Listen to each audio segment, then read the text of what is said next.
Okay, so welcome back. Now, when we look at measurement error, okay, so remember from the last video we talked about measurement error, delta x, oops,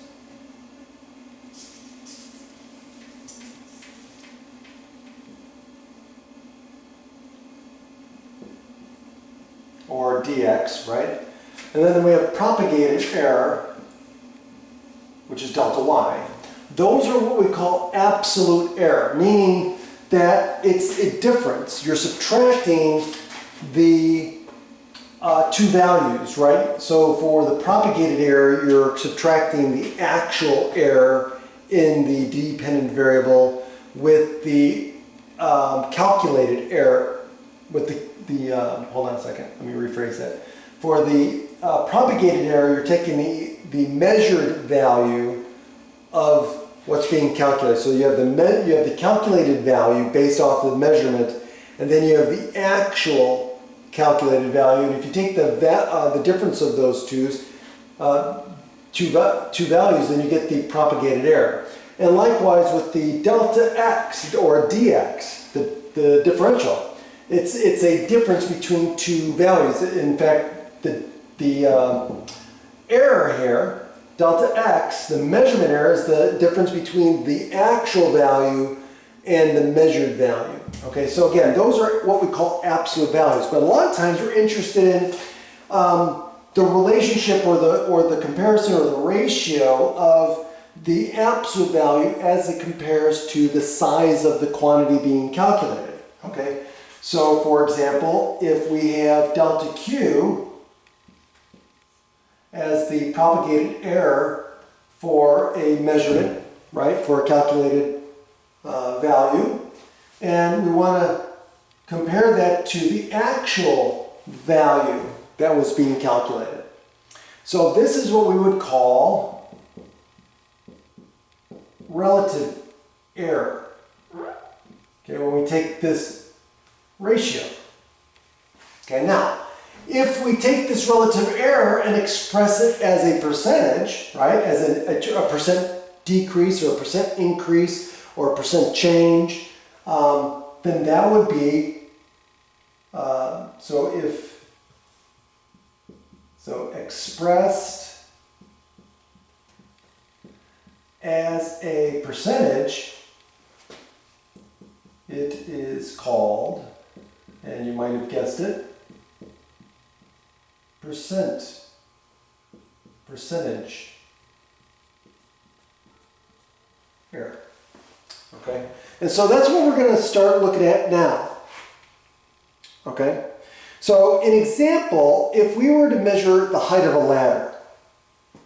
Okay, let's do this, because this is where we're going to talk about absolute error versus relative error. So if we measured a ladder and we measured it to be 63 inches. Okay? Oops. So that's the measured amount, right? We measured it to be 63 inches. Now, let's say the actual, so this is measured, and the actual is 62 inches. Okay? So, delta x is going to equal what?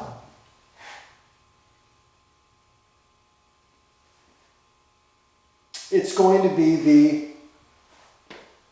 measured error, or excuse me, the actual error minus the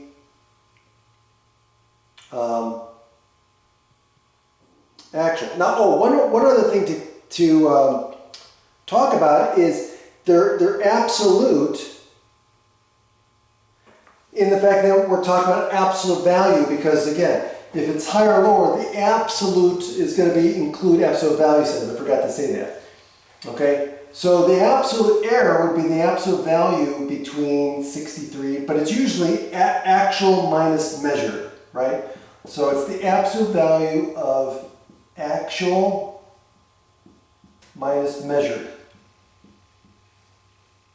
Okay, that's what we call the absolute error. So in this case, it's going to be just the absolute value of -1, which is 1. Okay, and so then the relative error would be the measurement, right?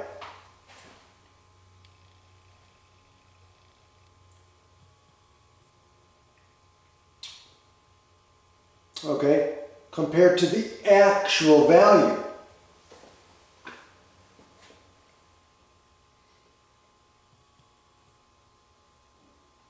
So in this case, the relative error would be what? It'd be the change in the value.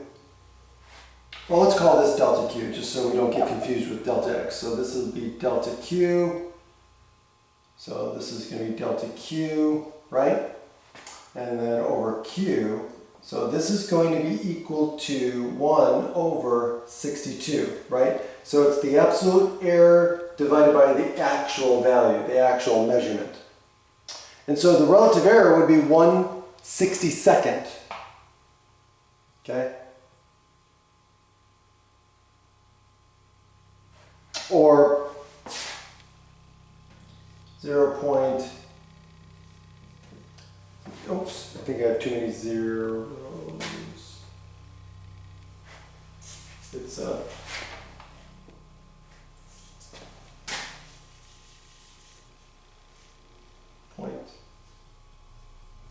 .016. So that's the relative error. Now if I wrote this as a percentage, so this would be the relative error, but the percentage error would be 1.6%. So this is the percentage error, this is the relative error, and this is the relative error as a fraction. Okay. Now, if we measured the width of a piece of cardboard to be 8.25 inches, when the actual width is 8 inches, then our absolute error would be 1/4 of an inch, where the relative error would be 1/32. Okay, so again,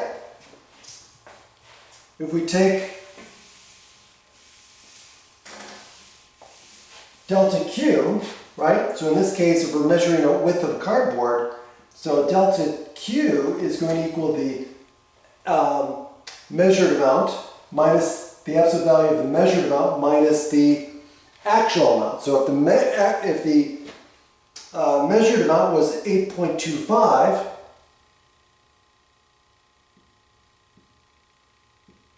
minus 8, right? So this is going to equal 0.25 or 1/4, if you will. So that's going to be the absolute error. And that's going to be in inches. Let's say this was in inches, right? So, but the relative error, since this is the actual value, then the relative error would be delta Q over Q, which is going to be 1/4 over 8, right? Which equals 1/32, which is equal to, what is it?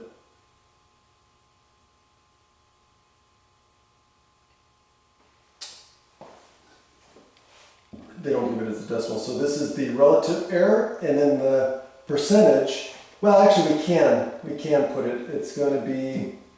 Hold on a second. This is going to be 0.031. Okay, and then the percentage error would be 3.1%. Okay. So absolute error. 1/4 inches or 1/4 of an inch. Relative error is 0.031. There's no units because it's a ratio of inches over inches in this case, so the units go away. So this is going to be relative error of 0.031, and this is percentage error as a percentage, so 3.1%. Okay, that's it. We'll come back with some examples.